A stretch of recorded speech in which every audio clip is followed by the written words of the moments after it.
जय श्री राम दोस्तों। जैसा कि हम सब जानते हैं कि रावण का वध भगवान श्री राम ने किया था, परंतु जब मृत्युशैया पर रावण अपनी अंतिम सांसें गिन रहा था तब श्री राम ने लक्ष्मण को कहा कि रावण नीति और शक्ति का महान ज्ञाता है। ऐसे समय में तुम्हें महाज्ञानी रावण से सफल जीवन का ज्ञान प्राप्त करना चाहिए। तब अपने बड़े भैया श्री राम की आज्ञा का पालन करते हुए लक्ष्मण मृत्युशैया पर लेटे हुए रावण के पास ऐसी जगह जाकर खड़े हुए जहां से रावण उनकी बातों को अच्छे से सुन सके और उनसे कहा कि हे लंकाधिपति दशानन, मुझे अपने भैया श्री राम ने आपके पास नीति, शक्ति, परामर्श और ज्ञान की प्राप्ति के लिए भेजा है, तो महाराज आप मुझे इस संबंध में ज्ञान प्रदान कीजिए। तब रावण ने लक्ष्मण की ओर देखकर मुंह फेर लिया। लक्ष्मण क्रोध में उठे और अपने भैया श्री राम के पास जाकर उन्होंने श्री राम जी से कहा कि भैया रावण तो बड़ा ही अहंकारी है, उसने तो मेरी तरफ देखा भी नहीं।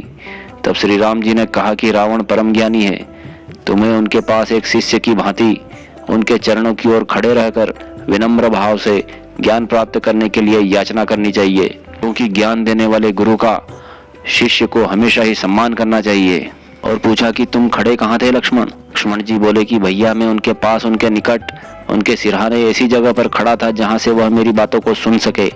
तब श्री राम ने कहा कि यही तुम्हारी सबसे बड़ी भूल थी लक्ष्मण, तुम्हें उनके सिर के पास नहीं बल्कि उनके पैरों के पास खड़ा होना चाहिए था। उनके पास फिर से जाओ और उनके चरणों के पास खड़े होकर विनम्र भाव से उनसे ज्ञान प्राप्ति की याचना करो। उसके बाद फिर से लक्ष्मण जी रावण के पास उनके चरणों की तरफ जाते हैं और रावण से पूछते हैं कि हे दशानन, हम आपसे मार्गदर्शन चाहते हैं।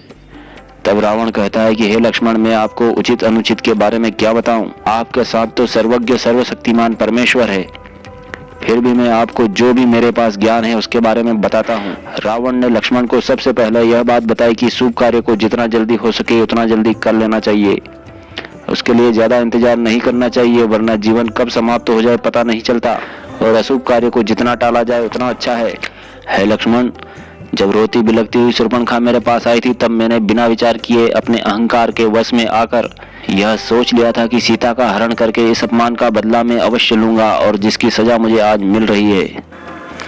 दूसरी बात रावण ने बताई कि शत्रु तथा रोग को कभी भी छोटा नहीं समझना चाहिए, छोटे से छोटा फोड़ा भी कब नासुर बन जाए पता नहीं चलता, वहीं छोटे से छोटा शत्रु भी खतरनाक हो सकता है।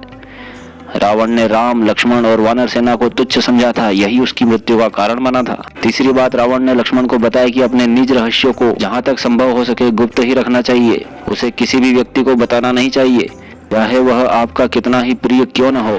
रावण की नाभि में अमृत था और यह बात विभीषण को पता थी। जब तक वह दोनों भाई साथ थे तब तक तो ठीक था, लेकिन विभीषण का श्री राम के पास आने के बाद यह रहस्य खुल गया, जो यही रावण की मृत्यु का कारण बना।